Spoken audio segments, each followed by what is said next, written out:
নমস্কার। আজকের এই প্রার্থনা কোনো অভাব মোচনের জন্য নয়, না কোনো দুঃখ এড়ানোর জন্য। এটি সাহসী হৃদয়ের প্রার্থনা। আজ কবিগুরু রবীন্দ্রনাথ ঠাকুরের জন্মদিবস। তাকে শ্রদ্ধা জ্ঞাপন করে আমার একটি ক্ষুদ্র নিবেদন। তার কালজয়ী সৃষ্টি গীতাঞ্জলির চতুর্থ কবিতাটি, যার প্রতিটি পঙ্ক্তি সাহস, আত্মবিশ্বাস ও আধ্যাত্মিক শক্তির প্রতিচ্ছবি। আজকের এই আবৃত্তি সেই মহান চেতনার সামনে আমার একান্ত প্রণতি। তাহলে আবৃত্তিটি শুরু করছি, আপনারা সকলে অনুভব করুন।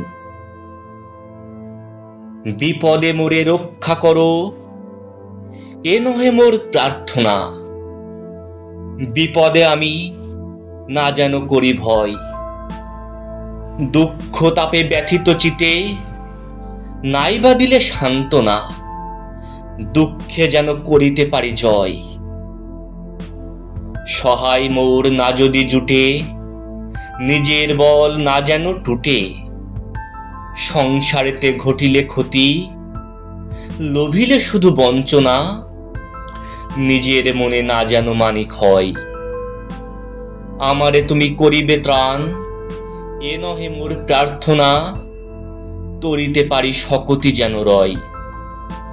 আমার ভার লাঘব করি, নাইবা দিলে সান্ত্বনা। বহিতে পারি এমনই যেন হয়, নম্র শিরে সুখের দিনে তোমারই মুখ লইব চিনে।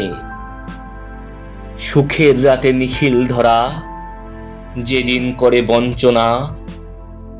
তোমারে যেন না করি সংশয়। নমস্কার।